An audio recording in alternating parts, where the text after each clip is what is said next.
All right, everybody. So the guest is here again. This is Eddie with Esoteric Eddie TV. Um, Thank you, everybody, for being here. Thank you, Tatiana, for doing this. So, Of real course, yeah. quick, Pleasure. yeah, real quick, before we get started and get deep into your information and your journey, just want to let people know a little bit about how we met, how we know each other, just to give that background. Yeah, So, we met, what was it like, almost 2 years ago? I think so. Yeah. Yeah, we met Yoga through with our dear friend Nastasia, and we all had a great time at this festival in Los Angeles. I think that was the first time I met you there. We had a great time, did a lot of dancing, and we connected. And come to find out that you are also a spiritual badass, and you know a lot about spirituality, about healing in a very practical way. Thank you. Yeah. So, yeah, before we get started, just let the people know a little bit about you and what it is that you do. Sure. Yeah. Thank you. Thank you again. So, as you said, yeah, my journey into Tantra, into spirituality, into all of this has been pretty much a lifelong journey. When I was 14, I started going to my first yoga class, and the teacher became my mentor, and I was working with her since I was 14. She's still a friend. She's come now to my classes, my retreats, and she's a mentor. So it's been more than half my life that I've devoted to specifically, the Vedic sciences, but really just an internal journey of seeking truth. So, like I said, I was practicing yoga, and then I went to college. I was studying journalism.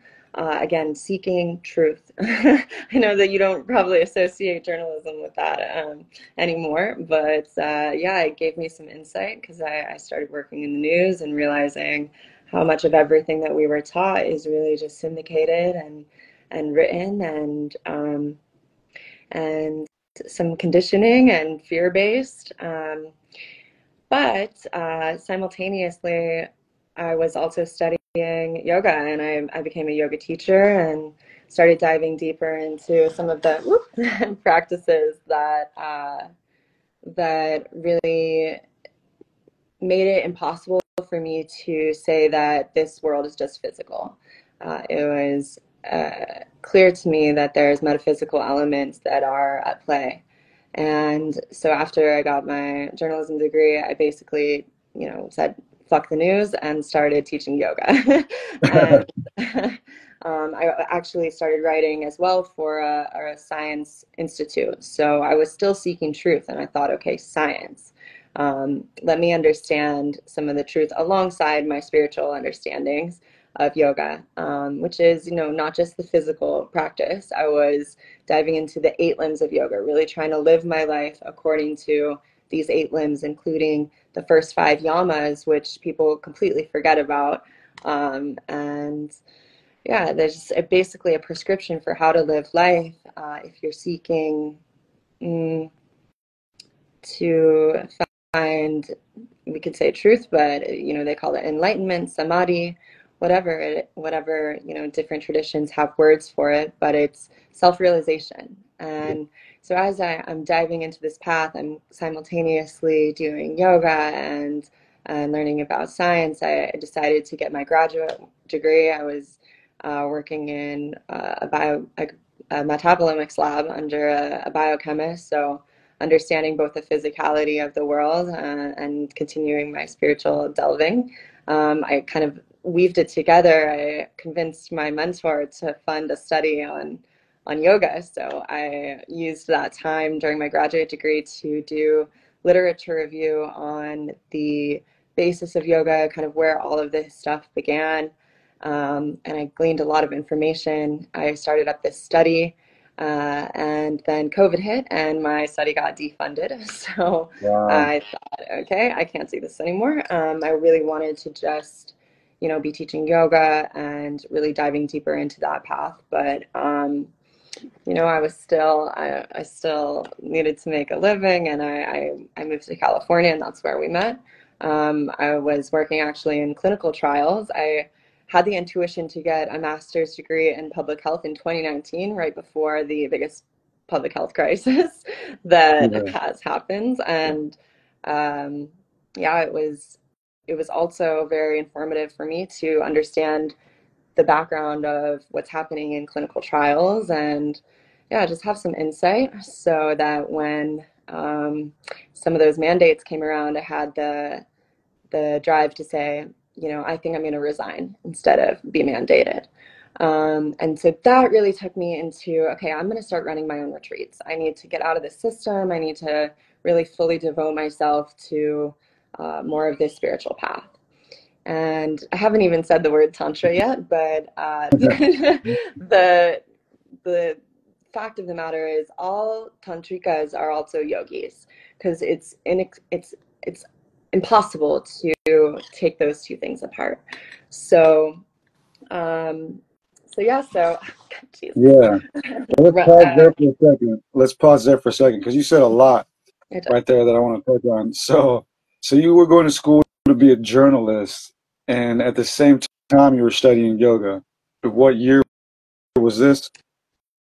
2010 to 2014. It was a while ago. So I was a Um, journalist. I worked in the news. I worked in Boston at a couple of different television stations during election year, and like I said, I really had some insight into that world, yeah, which made me made want you to go realize it straight was back to all, yoga. yeah, it um, was just all lies, just matrix bullshit, basically. And then that's what made you want to get into the metaphysical side of things, you're saying. I've always been interested in the metaphysical.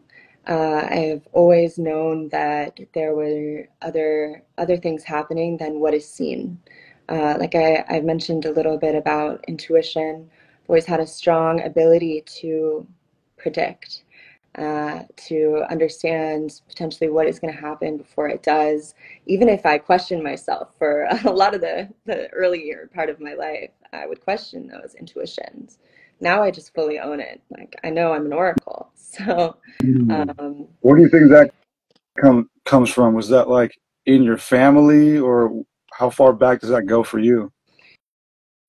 I think that it's in my family, but what I would say is that we all have what are called in Sanskrit siddhis, which are powers, and we can tap into these siddhis when we are fully in the flow and we're connected to source. And so this is when our intuition, our instinct, these knowings that come out of us, that is when, we're able to tap into our powers, and we all have them. So you might hear of clairsentience, clairvoyance, people have been, doing telepathy, they can astral project. There's all sorts of things that people can do if you open your mind to the ability that we're able to tap into. And we as humans, if you ask me, are incredibly powerful. And it's just that we forgot and we were told that we weren't. And as much as we can go inward and remember and trust ourselves, then and practice some of these powers and clear the blockages that get in the way of us really just tapping into source, we're able to express some of those powers. Yeah, no, I totally agree. It's interesting actually because I'm releasing a video on my channel tomorrow titled "The Five Signs of a Spiritual Awakening." It's a Mm, fun little video put together, and I studied what some of the classical yogis and even Western psychologists who were starting to integrate Eastern philosophy into the Western systems mm, had to say about spiritual awakenings and how they correlate with like psychoses and stuff like that. But mm, basically, what they all concluded was that, yeah, when you go through a Kundalini awakening or a spiritual awakening, um, at the end of that, after you go through all the tumultuous part of it and you come out of it renewed, your five general senses will become heightened. And not only your five general senses, but some people will acquire extra senses. And we can all see, but we can't all see beyond the general light spectrum. But sometimes when we go through these awakenings, that spectrum broadens for some people, and some people can start to actually visibly see auras or actually visibly hear thoughts or energies and stuff like that. Exactly. I would love to speak a little bit more about Kundalini awakening and Kundalini because that is the basis of Tantra, or Okay. at least Yeah. my understanding. So I feel that I had a Kundalini awakening when I was 19, and this also exactly coincided with what you're saying. So I was in college and I had, again, what I would say is a Kundalini awakening where I came to this understanding about so much. It was a tapping into the collective that I think I wasn't quite ready for in some ways. I wasn't, but I suppose I was if it happened. But what happened was exactly what you said. I kind of went into something of a psychosis state, and those around me were really worried. I was in school and I was taken to the campus health. They immediately wanted to put me on antidepressants and anti-anxiety, all the things. Um, and, I resisted it a bit, but I was told that this is what was wrong with me, so I ended up dropping out of school. I went to a treatment center. I was put on, these pharmaceutical drugs and told that there was something wrong with me. Now, luckily, I was already in this yogic realm, so I had a very close friend who gifted me a book around this time, and this book is called Kundalini Tantra. And I tell everybody who I work with about it. It really acted as a manual, but really more so saved my saved a it helped me understand what I was moving through. It talks exactly about what you were talking about, the Kundalini awakening, what you might move through, and it really depicted what I was going through at the time. And the doctors, people around me had no idea, but this book told me what I was going through. And then not only that, but it goes through all of these different practices that you can move through so that you really cleanse and clarify and align your energetic centers so that, when we have these Kundalini awakenings, if you're not uh, clear, then you can go into these psychotic states.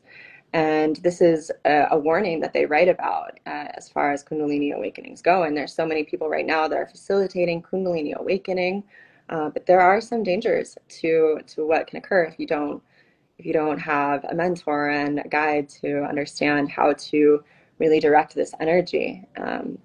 So I went through my Kundalini awakening. I went into a treatment center, but I ended up leaving against doctor's orders because of uh, the first yoga teacher that I had. I found out that she was also a therapist. So after 3 months of being in this treatment center and just feeling completely lost and being force fed these medications, I I left and I started working one on one with my first yoga teacher, and she taught me about yoga. She taught me about Kundalini awakening, about the chakras. She taught me about Ayurveda, the sister science of yoga, and how to balance ourselves, how to clear our nadis, our channels. She taught me she taught me about Vedic astrology in some regard, and really just kind of pointed me in the right direction. And thank goodness, and to her and many other teachers along the way, because I thought I was insane, and actually I think that this is something that many people go through. And instead of allowing people to go through the dark night of the soul, which is almost a human right, we now decide that there's something wrong with them. We put a label on them, and then we put them on drugs for the rest of their lives. And this is a spiritual repression, if you ask me. So this is why I do a lot of the work that I do. Yeah. It's something that drives me, and um, yeah, I'd be Yeah. happy to talk a little bit more about that. But No, I'm glad you Kundalini brought in that general, up. you of course know about Kundalini. I don't know if those who are watching do, but Yeah. Absolutely. It's a subject I've been diving more into since my last book, which dropped last year, which is about consciousness and everything. And I've heard about it all throughout my years and everything. And after making this video, which I'm dropping tomorrow, I didn't realize it until I started reflecting on my past and what I now know, that I too had an awakening back in like 2014-ish, when I was like 20, 21. And I also learned through the studies that I did for this video that Kundalini awakenings can happen to anybody at any moment. You know, it's not just something that you can aspire to. I mean, of course, the yogis, they try to aspire to it, but it can actually happen to anybody at any moment. Hmm. There just have to be certain certain circumstances in your life, and certain things that happen, or that are happening in your body and changing. And when those all meet together, it'll cause it to just fire on and turn on. And like you were saying right now, it probably happened to you because you were, although you didn't feel ready, the gods, the universe, whatever, God knew that you were ready and knew it was your time. It's like a spiritual rite of passage. Not everybody goes through it spontaneously or involuntarily, but those of us who do, more or less, were chosen to go through that so that we can kind of speed up our spiritual growth and get to the point where you're at now, where now you're a healer and now you're helping other people go through this. Yeah, But that really is the basis of what I'm doing. You know, I I find that again, I've talked about how there's some warnings in some of these texts about awakening without having all of your energetic centers awakened. So we start at the base. We start at the base of the spine, the Muladhara, and this is really where they say the Kundalini energy, the potential energy, is coiled. And we talk about Kundalini. What is Kundalini? Kunda means whole. So deep in the whole of your being, there is this image of a snake that's coiled, and this is your potential energy. And as we awaken our energetic centers, this Kundalini rises. And I'm sure you've heard this. And as these texts, for example, the book that I mentioned, Kundalini Tantra, talks about, there's months long programs or recommendations for how to cleanse and awaken these energetic centers in a way so that you're not blasted off with your immediate Kundalini awakening, which can happen. And it can happen to people. You know, people will activate different energetic centers. For example, when people take psychedelic drugs, there's a lot of activation that's happening in these higher centers. Now, if you haven't activated or really worked with the lower centers, then this can again cause psychosis, can cause you to be blasted off without this energy of being grounded, because you've already worked with your lower centers. So what I'm doing with people often is starting from the base, doing practices that'll awaken and clear these channels, so that we can let the energy rise in a way that is, not such a blast off experience that some of us might have had. yeah, yeah, no, that's amazing.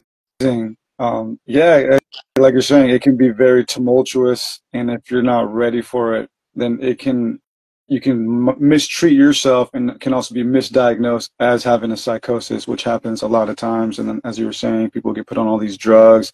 It becomes suppressed, Mhm. and the purpose of it never gets fulfilled. But yeah. So getting back to your story, so you're a young adult working for the news industry. You realized it was all just fake and it's not what you thought it was, and you got out of that. You went through your Kundalini and you start studying this stuff. And I also thought it was amazing that you started putting your science mind, your science work with this. And so you started doing these clinical trials studying yoga. I want to hear a little bit more about that before we get into Tantra. What were these studies based around? What was it that you were studying, and what was the goal that you had with these medical studies and yoga? Sure. So I'll just say that as we speak about Kundalini, we're talking about Tantra. We are talking about Tantra. All right. So, but I will speak a little bit more about my background in science because I know that's very important, especially to the Western viewers. Um, I was again very lucky to find a mentor who was a he is a renowned biochemist. He is one of the pioneers in figuring out that polyunsaturated omega-3 fatty acids are very good for the brain. So he's studying, again, from the metabolomic perspective, which is the metabolites, the concentration of these very small molecules and how it affects our health states. And he was also interested in meditation and, lifestyle interventions. And that's really how I came in with what I wanted to study. I was like, look, I'm studying public health. I'm really into yoga. I see that it's incredible for people with depression in particular. I know I would love to have this be an intervention that is actually prescribed by doctors and maybe insurance could pay for. How do we do that? We have to find some scientific validity for it. So let's do a trial. And he was into it. So he funded this study that I was putting together. It was looking at the health effects of particularly hot yoga on the body. And this was working with the idea of the adaptive stress response. So it's a dose response relationship. If you have, something that stresses the body evolves over time. Was kind of the basis of that study. And like I said, within that, I also was able to look at all the background of yoga and kind of dive deeper into some of the philosophy, where it came from. Why do we do all of these poses? What is the point? And in that searching, I again went from the physical to the metaphysical. It's impossible to take them apart.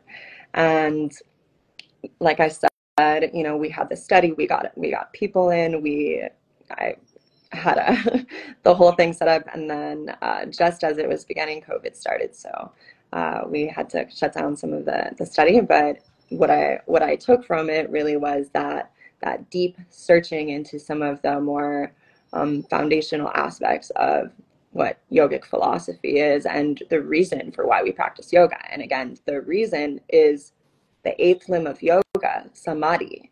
However, another basis of the yogic path is that we're never working for the outcome. We're not seeking this samadhi. We're doing the practices, the work every day, because the work is our privilege, never the fruits. And this is something that translates directly to Tantra. We do these practices not because it's going to give us this great outcome, but because it deepens our experience in every moment. It awakens us in every moment. And that is the privilege and the joy of doing this work. So, Yeah, yeah, I can speak I love that. on the science, but I feel compelled to drive it right into the tantric realm. Yeah, absolutely. No, I love that. The work is the privilege. Me being a busy man, a laborious man, a blue collar worker, I can appreciate that, And one of the things that I abhor about life, or one of the things I don't want to say that I fear, but in that energy about life is not being present. Like whenever I'm not present and I'm just letting time pass by or whatever time is, I abhor that. And so I love how like yoga or your work or the flow state not only puts you in the present, but puts you in the infinite quantum realm, because now you are transcending time. And so, yeah, I really like that. The work is the privilege, and the goal is not really the goal. The journey is really the purpose, right? The purpose, the going through it. Because once you get the goal, it's like, all right, you're done. Now what, right? So, like the Exactly. goal, the real goal, as you're saying, is the work, is going through that. Yeah. But And I can't take credit for that. The work is your privilege, never the fruits thereof. This is a line from the sutras, the Yoga Sutras. mm, Um, but it is something that I live by. So, kind of getting into Tantra.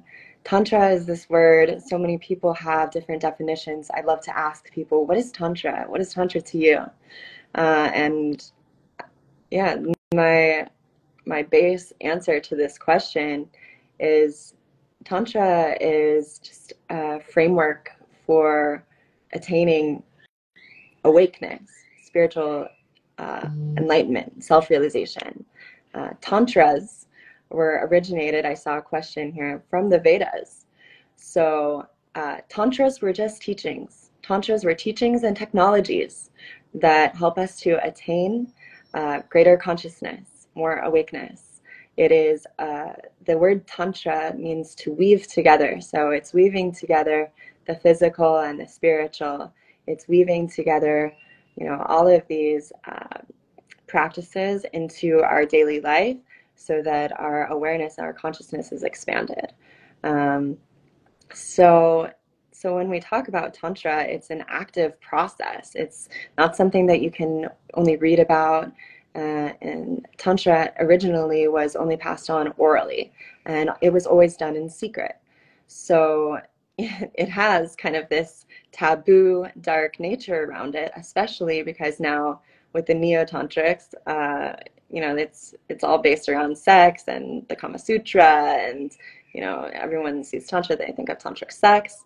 And I understand why tantrics have great sex. They're fully present in the moment, and they're living in the body using all of the senses, and maybe extra senses, as you might have touched on.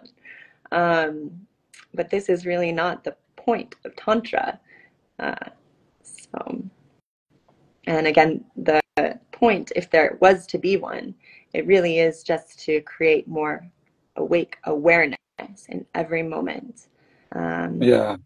Yeah, I love that. Yeah, and it is strange how it is like or synonymous with sex or like spiritual sex.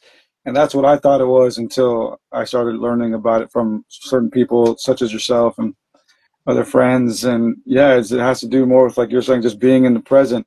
And of course, if you're present during sex, it's going to be a lot better than if you're just zoning out and thinking about other things. Of course, you got to be right there with your partner and right there with yourself. it's But really so much more than just being in the present as well. It's about being in union with life. mm, It's about this mm, ultimate union. And we talk about in Tantra these primordial forces, the forces that make up all of life. And we speak about two in particular. They like to call it Shiva Shakti energy, Shiva and Shakti. So, Shiva energy is this pure awareness, it's consciousness. It's like the sacred witness. And it also, people say that this is like masculine energy, it's yang energy, if you want to talk about Taoism. Um, and then Shakti energy is this creative, dynamic, life force energy. It is the yin energy. It is now called, feminine energy. But together, and you can kind of witness this in yourself, there is this pure witness that just sees all. And there's also this life in you and this chaos and this, it's dynamic. And together, those two forces is what creates all living beings and all that which is in the universe. And if you look at the yin and yang, there is the yin and yang, they are separate, but they're together when in harmony, they are one. And so the ultimate teaching of Tantra is non-dual. In particular, the Tantra lineage that I follow, and of course, with this traditions, they've been around for a long time. So there's many lineages, there's many different interpretations and translations. So I can only speak on what I know and what I practice and what I've studied. But I'm of the non-dual tantra. So all is one, and this goes into the idea that you kind of were talking about sex. So tantrics, unlike many other spiritual traditions, they do not disavow the body. So, in Christianity, for example, we're taught that the body is this sinful thing. It's kind of, gross, and it has all these urges, and through the body we create sin, and it's almost like we want to cut ourselves off from the body and transcend the body, go to heaven. Tantrics believe that it is through the body that we access the divine. And so instead of saying, that we should be out of the body or transcend the body, it's we have to go deeper into the body, go within. And it is also of the idea that both the physical and the spiritual are one. So if we're praising a God outside of ourselves, but we're not praising ourselves, you know, giving honor and calling our body sacred, we're calling a deity sacred outside of ourselves. This is not true Tantra because it's not non dual.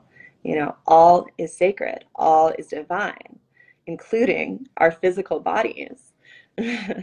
And so Yeah. when we start to see tantrics going down these really taboo pathways, you know, like maybe you've heard of, I don't want to give any bad, you know, any more bad reputation for tantrics, but you know, some of these initiations, what they're doing is really testing the ability for you to see it all as sacred.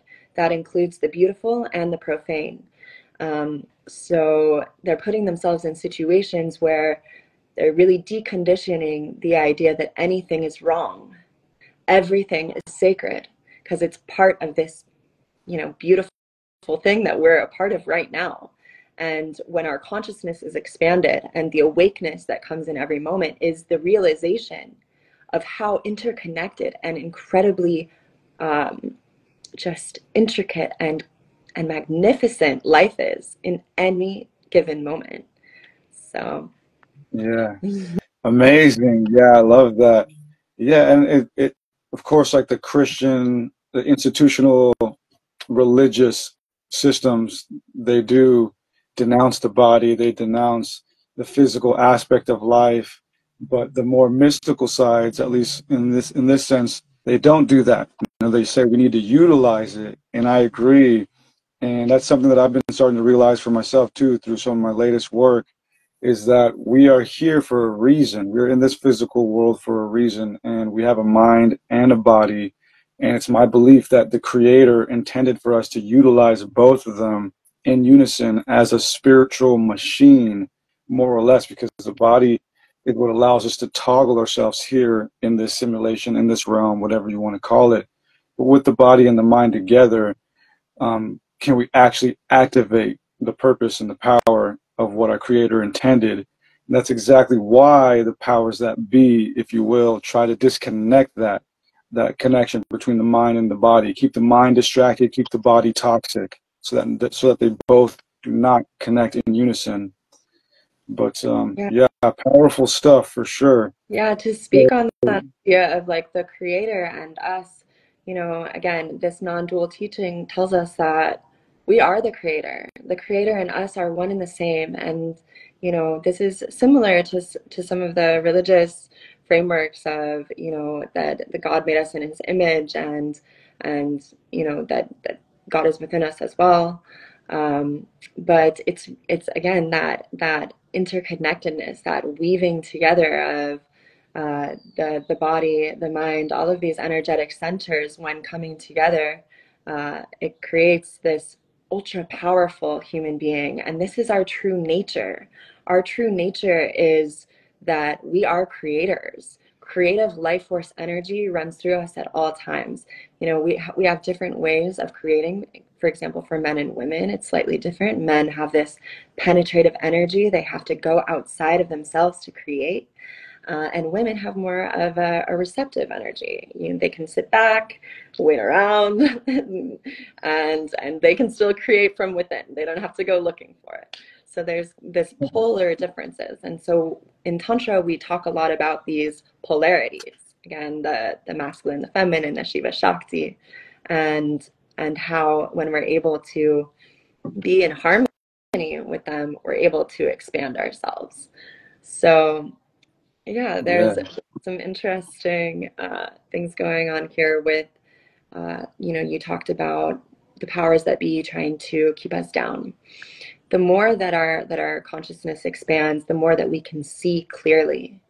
We're able to understand that we have so much more power than we were told. And that is why I'm always, you know, leading these things where I'm asking people to go within. Because the more that we can look within and listen to ourselves, not listen to these outside forces that are telling us what we are and what we should do, and you know, really, there's so many ways that we're kept small and contracted. The more that we look within and we see our true nature, the more that we're able to expand and to be free of these conditions, these lies that keep us in these contracted states. And when you're expanded, when your consciousness is more expanded, you start to see all of the patterns. You start to see, people talk about signs, they talk about, um, there's like, everybody's talking about angel numbers, all these different things. When you have this awareness in your life of what's happening, it's impossible not to start to see the patterns, the signs, and the interconnectedness of life. And when we believe in our own ability to have some power to create in this world, and we start harnessing that, then magical things start happening. And yeah, there's both the physical and the metaphysical aspects of that we are able to tap into. Dude, yeah, awesome. Seriously, and I hope everybody gets that chance in life, but not everybody goes through that moment of clarity where they can finally start to see everything for what it is. I think it always starts with like that Kundalini awakening, that ripping of the veil that is tumultuous, that is hard to go through. And then once you go through it, hopefully at the end of that, you gain these powers, these extra sensibilities, and you can really start to see everything for the way it is, and then eventually get to the point where you can start help other people to wake up, help other people to wake up, help other people through those journeys. And Yeah. Yeah, I want to speak even a little bit more on these powers. Like, look, yeah, not to get too hung up on it. In Tantra, they talk a lot about bliss. Why are they talking about bliss so much? Are they talking about sexual pleasure? No, they're not. What they're talking about is Sat Chit Ananda, which is pure bliss awareness. And this is your true nature. Our true nature is when there is no mind, when there's no chatter, when we're not thinking we're doing something wrong or told we're doing something wrong, and there's just awareness, this is bliss. And that is the bliss that tantrics are talking about. Of course, there's also other levels of physical pleasure that can be attained when, again, we're open to it. And I think that leads into another thing that I witnessed, especially working in science. When people believe that they know it all, when people close themselves or think that everything is physical, or again, close themselves off to the idea that there is something else, whenever you think you know something, it closes you to the ability to learn more, and to see outside of that box. And so keeping ourselves in this pure awareness where we're just witnessing life, and we can witness these patterns and these things that are outside of ourselves. That's when, again, the consciousness starts to expand. So yeah. yeah. And for me, conscious expansion is like we hear that a lot in the community. Your consciousness will expand, and like, what does that really mean? And for me, conscious expansion is synonymous with conscious awareness. So for example, you might be a person who's depressed and or whatever, and because you're depressed, you're not even aware of the depression that other people in your family are going through because you're so centered on your own suffering. You're not even aware that, for example, your mother, your brother is also suffering. But once you start to heal, now your consciousness has expanded. Your conscious awareness has now expanded, and now you're looking up, and now you're looking around, and now you're saying, oh, wow, my brother's actually depressed too. Maybe I should go help him. And it's the same thing. You literally start to see things in an expanded way. And so for me, that's what it means, and that's the beauty of it. The power of it is you literally start to see so much more. You start to feel so much more, and that clarity allows you to actually be powerful and move and maneuver through this life with power. Exactly, exactly. And yeah, I think you touched on that beautifully. It's like, so this is one of the reasons why tantrics and yogis, a tantrika is a yogi in many cases, because they have to come to this place of mastering the body, because the body is the vessel for our consciousness. So why do we do all of these yoga poses? All of those, many of them are really new. They only came around in the last century or so. And most of the yoga poses that were done traditionally were seated postures, and they were done to just kind of ready the body to be able to sit in meditation for a long time. And so every pose has kind of the why of why we do it, and each pose is a way to strengthen or bring more health into the body. So once the body is healthy, the practitioner no longer has to worry about the body. So we know that when we're unhealthy or we're depressed, that's basically all we can focus on, is getting back to health. But when we're in health, then again, our awareness can be outside of ourselves a little bit more. And so, as you said, when our awareness goes outside of ourselves, we start to look around. We see how, you know, his depression, he's connected to us, and we start to witness all of the connections and the interconnectedness of life. And maybe we start to be able to tap into this collective consciousness that we're all able to tap into. And that's why I think something like depression is actually not just a physical manifestation. It's it's almost impossible to take somebody who's depressed and just give them antidepressants. You really have to change like the environment. You have to take them out of the collective situation that they're in. And even then, there's so much that's occurring in the world that we're able to tap into at all times, that we were able to tap into long before AI. Because before AI, there's just I. There's intelligence, greater intelligence beyond us. And this is the grid, this is all of the sacred geometry, this is the collective consciousness. And when we are clear, when we are able to tap into that source, as what I was saying, yeah, we're able to have access to this incredibly vast, you know, information and understandings. You know, people will have been said to be able to just have knowledge that they never learned, but they were able to tap into because of this collective consciousness and the Yeah. ability to interweave that into their own being. Yeah, absolutely. So I want to move on to your retreat and also kind of get a little bit more into some daily practices or practices that you teach that people can utilize or start to look into. Mm-hmm. But yeah, let's talk a little bit about your retreat. So you mentioned earlier you were kind of, if I understood it correctly, you were kind of, I guess, upset with the way things were happening here in America, and that caused you to go leave to South America and start this retreat. What exactly happened? Okay. Yeah, so I live in Mexico, but Oh, still North America. But mm, yeah, so the first retreat that I put on was really kind of holistic. It was basically just warming people up to this idea of mysticism and, you know, metaphysical.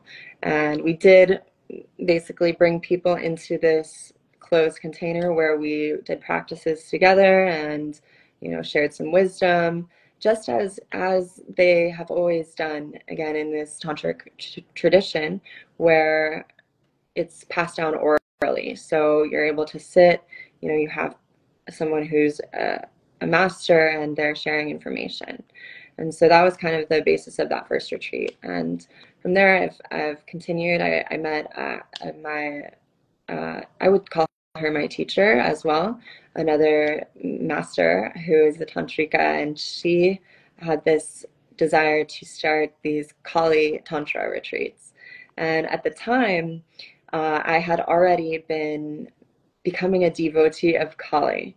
So that kind of opens the door to Kali. And I know that she seems quite scary. A lot of people are very confused about what I'm doing.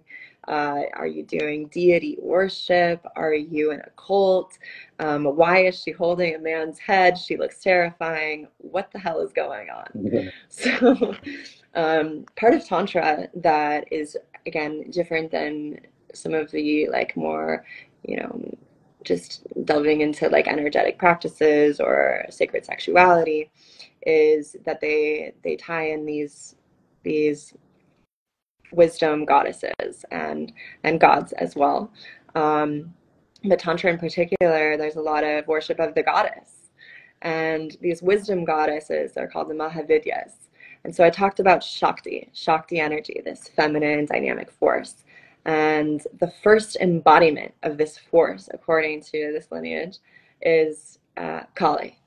And Kali is the great creatrix. She's the mother of the universe. In Sanskrit, the word Kala means time, it means space, it means darkness, and it means the void. So where did we come from? We came from the void. Where do we go? We go back to the void, and we go back to the mother. And this is Kali. And Kali, as we often see, is depicted as this demon slayer with a man's head in one of her four hands, a dagger in another. She has this very dark blue skin, the color of the universe. She has her tongue out. She's standing above Shiva, who is laying prostrate. This is again the first embodiment of Shiva energy, the pure consciousness. And she's often naked, or she has only like a tiger skin, and it looks like she's about to kill him, or she already did. And that's actually not what this is depicting. So what this is depicting is the having to go a little bit deeper here. So in these teachings, we live in different ages, and the ages are cyclical. And in the beginning, there was the age of Sat Yuga, Sat meaning truth. And so in the beginning, all humans lived in truth. They came from a place of unconditional love, of peace, of harmony. And you can read about this where people talk about Shambhala or Utopia or Lemuria, and then over time we've gone through these ages and we've devolved. And now scholars believe that we're living in the age of Kali Yuga. And this is the age of delusion, of destruction, of deception, of lies. And if you look into what is written about the age of Kali Yuga, it really depicts a lot of what we're living through right now, witnessing people harming each other, lying, betraying, killing, raping. I mean, it's there's a lot of horrible things that are occurring between humans now. So in this depiction of Kali, the great mother, she's fiercely angry at her children who have come to this place where they're killing each other and hurting each other so deeply that she's ready to put an end to it. She wants to destroy the universe. And in an act of sacrifice for the children, for his children, for the children of the universe, Shiva lays down his life. And with the unconditional love that Kali has for this act, she decides to spare humanity. And because of this, we're able to move again into the age of Sat Yuga, because that is what comes after Kali Yuga. And yeah, we can see how people have talked about there's going to be cataclysmic events. We talk about these light workers, and this is really in line with a lot of these teachings, that there are people from the ages around whatever age you're living in to kind of usher in a new age. So with every age, there's different yogas that are prescribed. And in the beginning, you could do Sat Yoga, very gentle, loving, kind yoga. But in Kali Yuga, they talk about doing Tantra yoga with the teachings of Kali, because Kali is cutting. She cuts through illusion so that you can see and feel truth again. And the truth is that when we are living in love, and when we have honor and care and respect for each other, and then we can live in harmony and peace with these two energies, these two polar forces, the light and the dark. But we can't look away from the dark. We have to look directly into the dark to be able to see the light. So that is a little bit about Kali. And so I began doing these retreats with my collaborator and my friend, my teacher, Isabel. And she,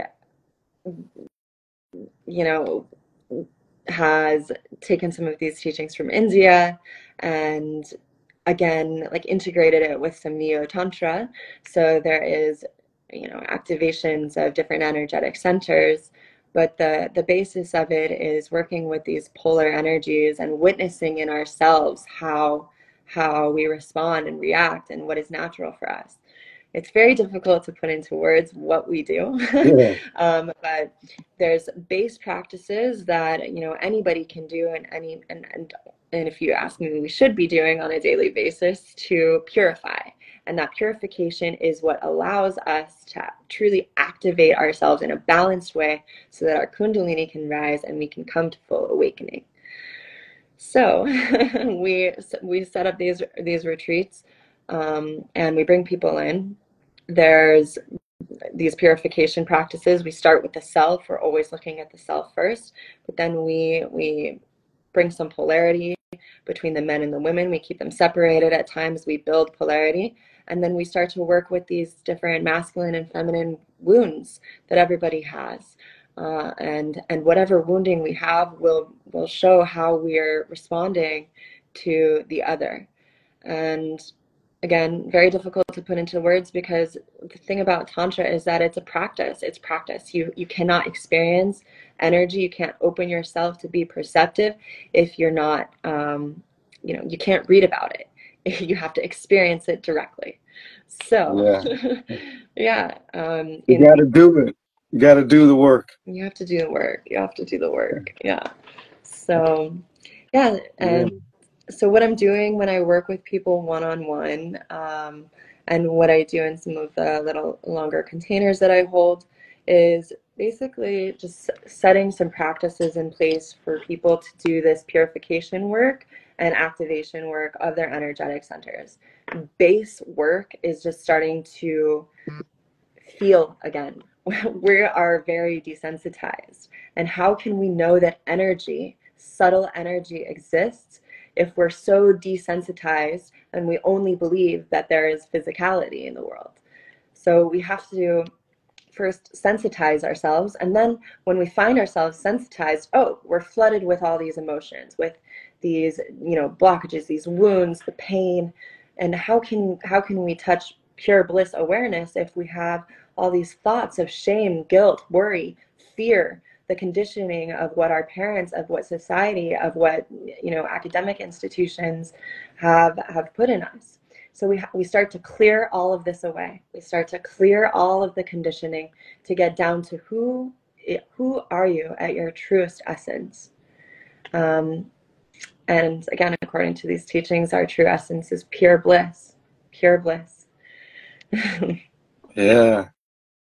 I like that. Actually, I was just thinking to myself right now, for a lot of us who are living in this crazy world where, the shadowy elite are always rampant at trying to toxify us and trying to brainwash us and distract us. These tantric practices are a great place to start to not just detoxify your body, but your mind. Detoxifying your body is one thing. It's a very practical physical thing, drinking certain minerals, certain vitamins, doing fastings and stuff like that. But going through these practices, these meditative yogic practices, also start to detoxify the mind, as you were saying, and get you back to who you are, get you back to center, start to move away all the brainwashing and programming that has been done to you that makes you think that that's who you are when it's not who you are. It's just all these different brainwashing programs that have been piled onto you and their actual core. So doing these practices will actually help detoxify your mind from the brainwash programming, excuse me, from the brainwash programming to get back to your center and who you are. And then from that point forward, you can start to rebuild who it is you want to be and not who it is they are telling you to be. Exactly, exactly. This is all about, um, you know, we're working, you said it perfectly. We work with three different bodies. So we work with the physical body to start. You have to purify the physical body for us to be even to tap into these other levels of consciousness. So the physical body is where we start. We have to purify, and then we move into the mental emotional body. And from there, we start to sift through all of the different things that we were told are traumas. This is where we get into the healing realms. Yeah, I love that. I love how you're redefining it.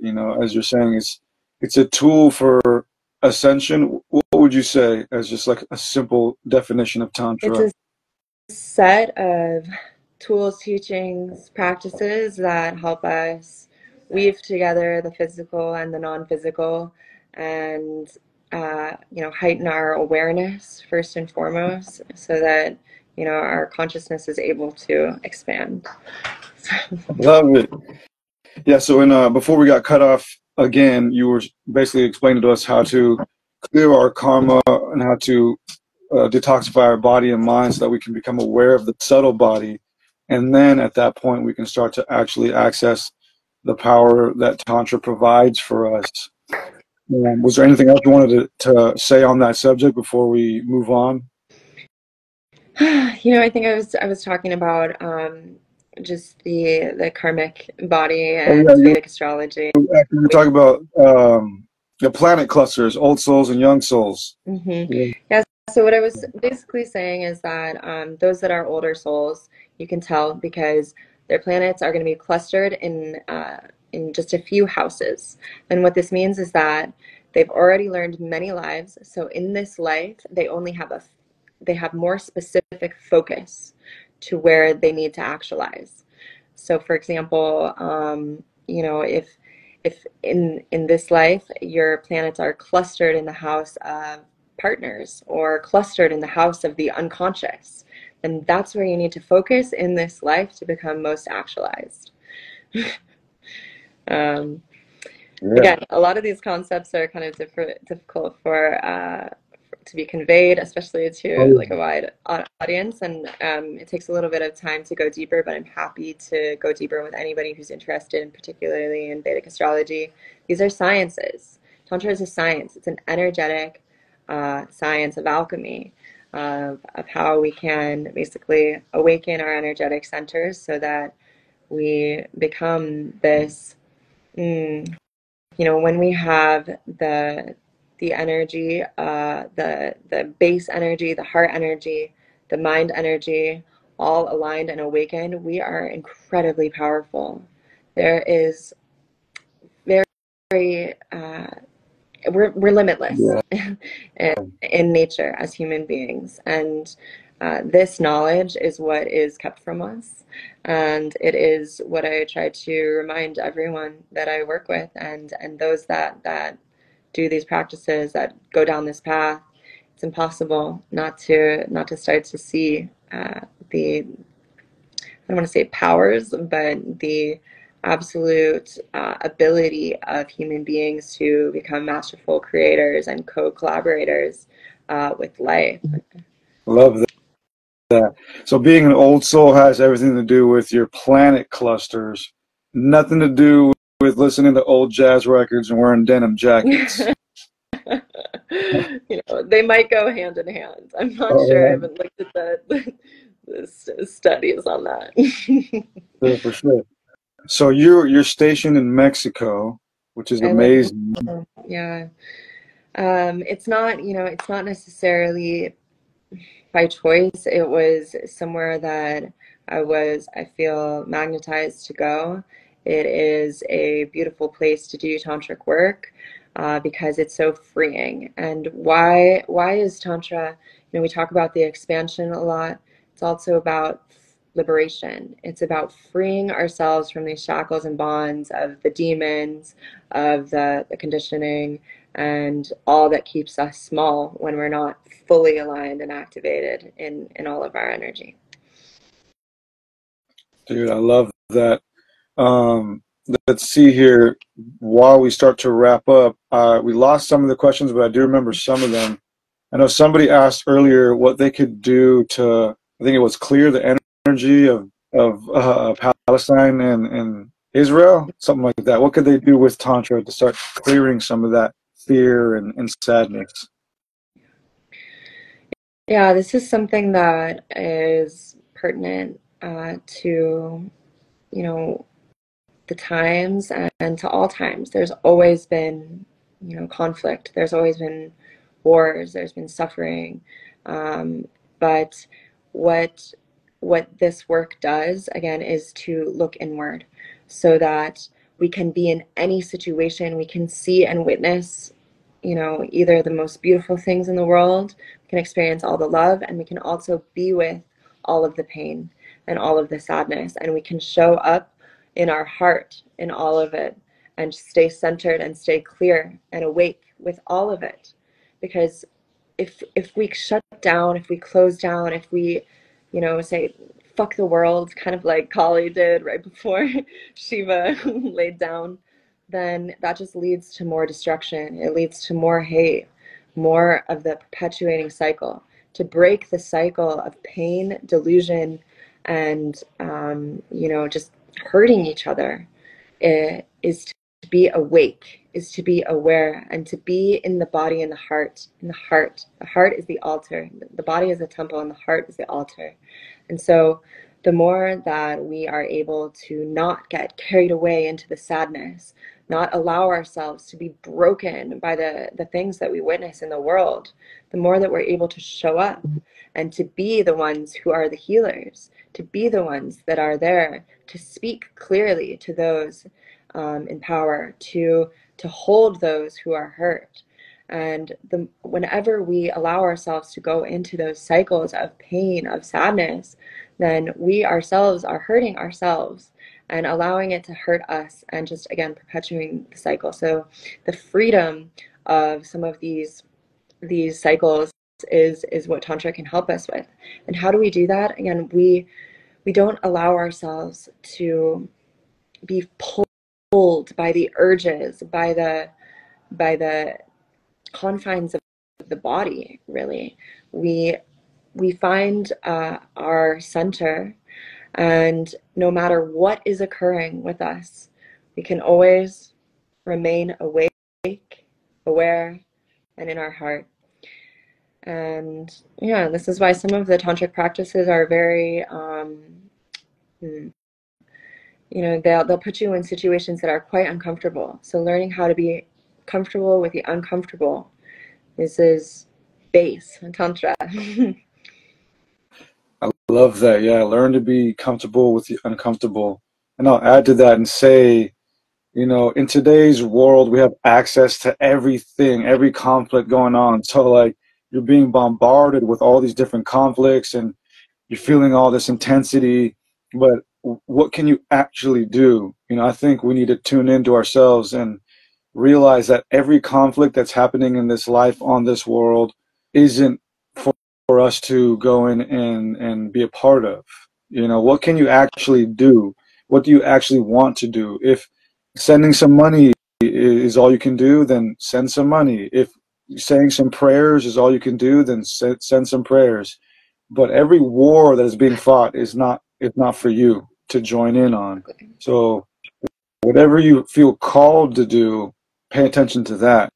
But keep in mind, with all the brainwashing, all the indoctrination, it's going to be easy to feel like you're being called to do so many different things for so many different wars, when really that's just you taking on the identity of all these wars. Yeah, So I would say focus in on the war that's actually happening inside of you first. What's actually happening in your own life, in your own heart, in your own mind. Start there. And then as your channels become clear, then you will actually be able to do more for more people and more suffering. exactly. Exactly. That was very beautifully put. And you can see it. You can see it now, like with every big crisis, with every you know, problem, there's people get into it. They fall down these rabbit holes and they get angry and sad and they pick sides, and you know, they fight endlessly for their side. And the thing about all of this is really being able to zoom outside of yourself, outside of all of it, and to witness it as a pure awareness. Not saying if it is good or bad, you know, we can feel into what we feel is right and wrong, but ultimately not letting it pull us down into these places. Because if we don't keep our center, we'll be pulled all throughout life. And yeah, and to talk a little bit more on a practical level, what we're doing, you know, every single day I wake up and I'm not an ascendant master. I'm not saying that because I guide people through this that I'm perfect. You know, why do I do this work? Because it helps me. It has helped me. And have I seen progress in myself? Absolutely. I'm not working toward a goal again, but it has helped me. And from a very physical level, like I said, these tantric practices, it's not something that you read about and in the mind comprehend and then it's like, oh, I'm awakened. No, we're doing things in our body that are opening and cleansing ourselves, that are moving energy, because as we know, emotions are energy, and emotions are stored in the body. The body keeps a score. A great book.